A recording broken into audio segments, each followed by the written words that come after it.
Hello friends, welcome back to my channel. எல்லோரும் எப்படி இருக்கீங்க? இன்றைக்கி நான் உங்களுக்கு ஒரு முக்கியமான விஷயம் சொல்ல போகிறேங்க. தம்ப்நெயில் பார்த்த உடனே கண்டுபிடிச்சிருப்பீங்க. நம்மளுடைய A2B கிச்சன் சேனல் மானிட்டைசேஷன் ஆயிடுச்சு. எல்லாருக்கும் ரொம்ப சந்தோஷமாக இருக்கும்னு நினைக்கிறேன். எனக்கும் ரொம்ப ரொம்ப ரொம்ப சந்தோஷமாக இருக்குங்க. இதுக்கு எல்லாத்துக்கும் காரணம் என்னுடைய உழைப்பை விட உங்களுடைய ஆதரவு தாங்க. நான் இதை சாதிக்க முக்கியமாக காரணமாக இருந்தது என்னுடைய ஹஸ்பண்டும் என்னுடைய ஃபேமிலியும், மெயினாக என்னோடய ஃப்ரெண்ட்ஸும் தாங்க.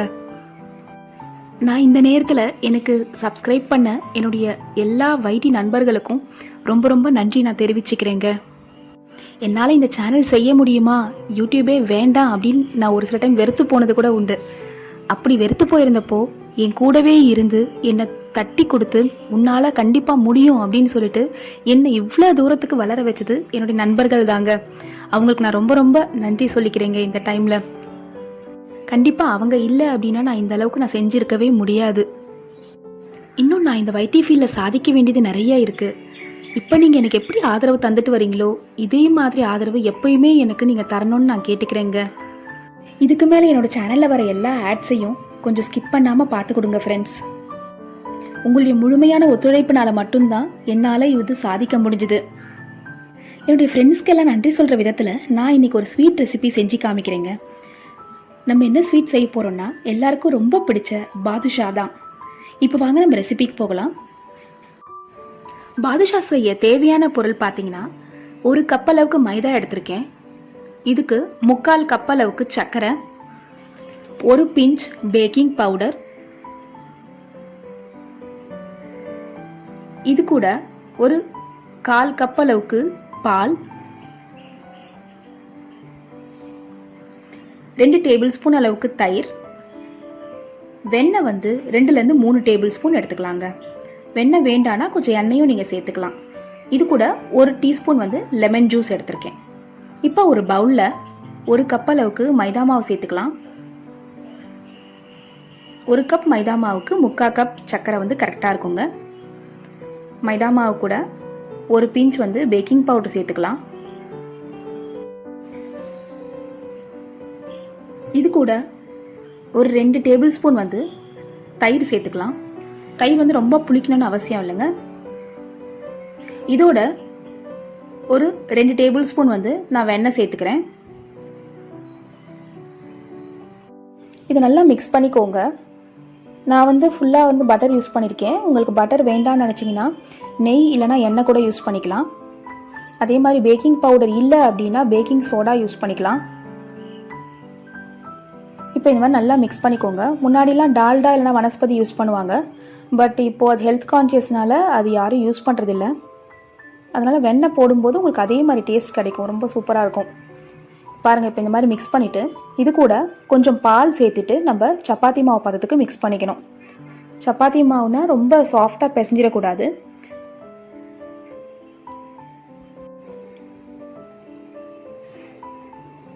எனக்கு 1/4 கப் அளவுக்கு பால் தேவைப்பட்டுச்சுங்க.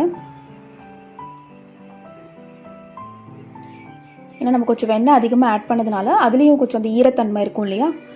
ஸோ அதனால் நீங்கள் ஆட் பண்ணும்போது மில்க் ஆட் பண்ணும்போது பார்த்து சேர்த்துக்கோங்க.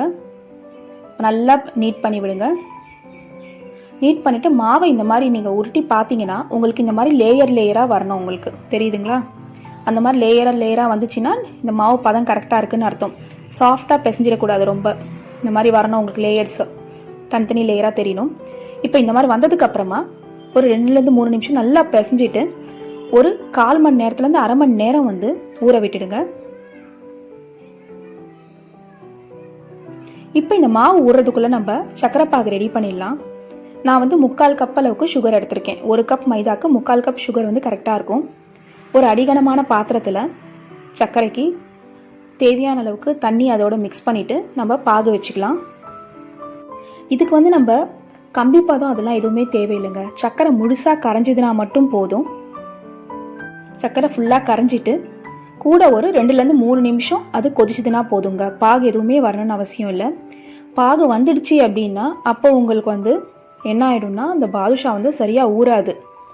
அதனால் பாகு எதுவுமே வைக்க வேண்டாம். இதுக்கு கம்பி பதம்லாம் எதுவுமே தேவையில்லை. நம்ம குலோப்ஜாம் செய்கிற மாதிரி சர்க்கரை நல்லா கொதித்த உடனே 2 நிமிஷம் எக்ஸ்ட்ரா நீங்கள் கொதிக்க விட்டு ஆஃப் பண்ணிவிடுங்க. ஆஃப் பண்ணுறதுக்கு முன்னாடி கொஞ்சம் லெமன் மட்டும் நம்ம பிழிஞ்சு ஆஃப் பண்ணிடணும். இப்போ பாருங்கள், சர்க்கரை நல்லா கரைஞ்சிடுச்சு. இன்னும் ஒரு 2 நிமிஷம் கொதிச்சுதுன்னா போதும். நம்ம ஏலக்காயை சேர்த்துடலாம். சேர்த்துட்டு லெமன் ஜூஸை வந்து ஆஃப் பண்ணதுக்கு அப்புறமா சேர்க்கணும். நம்ம இப்போது ஏலக்காய் சேர்த்துட்டோம். சேர்த்துட்டு நல்லா மிக்ஸ் பண்ணிக்கோங்க.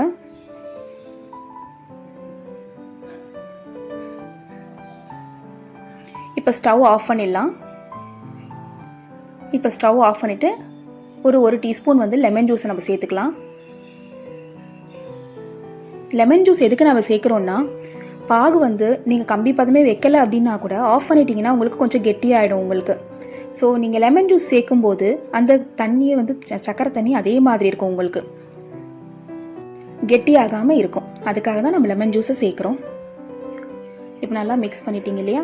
இப்போ வந்து நம்ம ஒரு 1/4 மணி நேரம் மேலே ஆயிடுச்சு. நம்ம போயிட்டு பாதுஷா செய்ய ஆரம்பிச்சிடலாம்.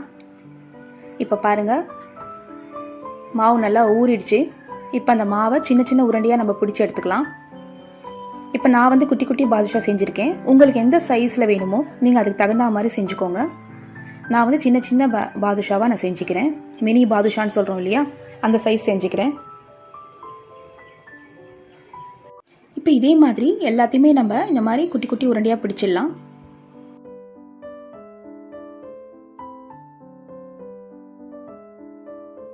இப்போ இந்த மாதிரி உருண்டை பிடிச்சதுக்கு அப்புறமா இந்த மாதிரி லைட்டாக அமுக்கிட்டு நம்ம மெதுவடைக்கு போடுறோம் இல்லையா, அந்த மாதிரி ஒரு ஹோலை போட்டு எடுத்துக்கோங்க. இப்போ இதே மாதிரி நம்ம எல்லா உருண்டைகளையுமே அமுக்கிட்டு ஒரு சின்ன ஓட்டம் மாதிரி நம்ம போட்டுடலாம். ஆனால் மெதுவடைக்கு வந்து பின்னாடி சைடும் ஓட்டை இருக்கும். பட் இதுக்கு வந்து அமுக்கிட்டிங்கன்னா போதும், பின்னாடி அந்த ஓட்டை வரணும்னு அவசியம் கிடையாது. இப்போ இதே மாதிரி நம்ம மற்ற உருண்டை எல்லாத்தையுமே இதே மாதிரி அமுக்கிட்டு நம்ம ரெடி பண்ணிடலாம் பாதுஷா ஷேப்க்கு.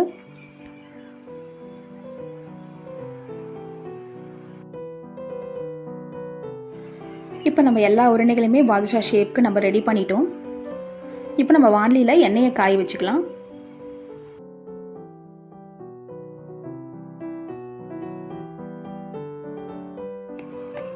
இப்போ வாணலியில் தேவையான அளவுக்கு எண்ணெயை ஊற்றிக்கலாம்.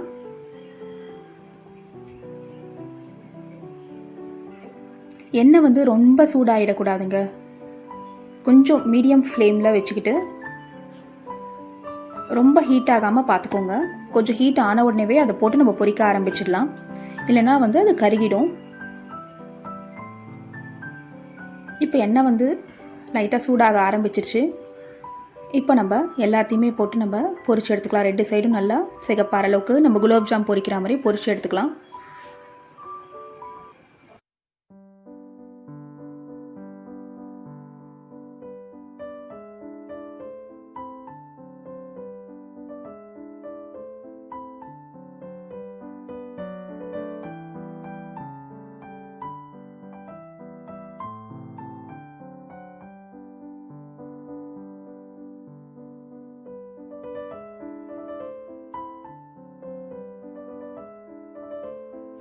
இப்போ ஒரு சைடு கொஞ்சம் சிகப்பான உடனே இன்னொரு சைடு திருப்பி போடுங்க. 2 சைடு நல்லா சிகப்பானதுக்கப்புறம் நம்ம எடுத்துடலாம். இப்போ நல்லா சிகப்பாயிடுச்சு, நம்ம எடுத்துட்டோம். இந்த மாதிரி ஒரு டிஷ்யூவில் 1 நிமிஷம் போட்டுட்டு அதுக்கப்புறமா டைரெக்டாக நம்ம சக்கரை பாகு செஞ்சு வச்சுருக்கோம் இல்லைங்களா, அதில் நம்ம போட்டுடலாம். பாருங்கள், பார்க்கவே எவ்வளோ சூப்பராக இருக்குது பாருங்கள்.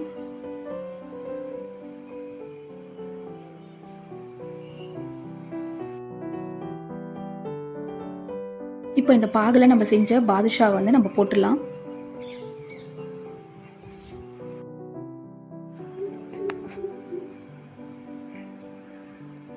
இந்த மாதிரி எல்லாத்தையுமே நம்ம போட்டுட்டு நல்லா அந்த சக்கரை தண்ணி வந்து இதில் கோட் ஆகிற மாதிரி இப்படி திருப்பி விட்டுக்கோங்க. திருப்பிட்டு இது வந்து ஒரு அரை மணி நேரத்துலேருந்து 1 மணி நேரம் வரைக்கும் இந்த மாதிரி ஊறணுங்க. குலோப்ஜாம் மாதிரி ரொம்ப நேரம் இருக்குன்னு அவசியம் இல்லை. 1/2 ஹவர்லேருந்து 1 ஹவர்க்குள்ளேயும் நல்லா வந்து அந்த ஜீரா உங்களுக்கு உள்ளே இறங்கிடும். ஸோ உங்களுக்கு சாஃப்டான பாதுஷா சூப்பராக கிடைக்கும். பட் ஆனால் அப்பப்போ இந்த மாதிரி திருப்பி மட்டும் விட்டுக்கோங்க. இது மாதிரி கலரை விட்டுக்கிட்டே இருக்கணும். அப்போ தான் உங்களுக்கு நல்லா வந்து ஜீரா உள்ளே இறங்கும். இது அப்படியே நம்ம ஒரு அரை மணி நேரம் வச்சிடலாம்.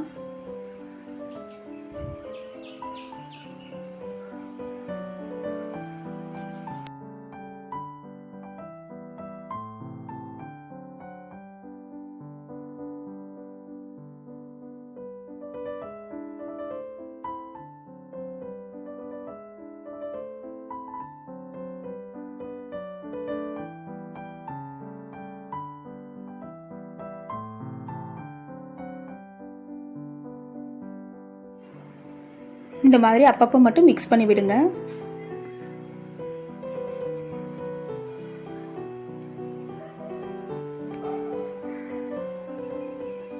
இப்போ ஒரு 1/2 மணி நேரம் மேலே ஆயிடுச்சு. இப்போ பாருங்கள், சூப்பரான பாதுஷா வந்து நம்மளுக்கு ரெடி ஆயிடுச்சு. இதுக்கு மேலே வந்து நீங்கள் குங்குமப்பூ அந்த மாதிரி கூட தூவி விடலாம். நான் வந்து பாதாம் இருக்கு இல்லையா, பாதாம் இந்த மாதிரி துருவிட்டு அதை வந்து நான் மேலே சேர்த்துக்கிறேன்.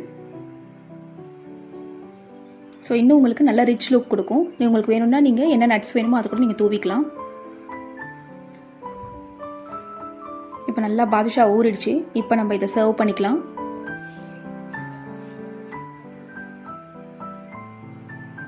பாருங்கள் எவ்வளோ சூப்பராக ஊறிருக்கு பார்த்தீங்களா?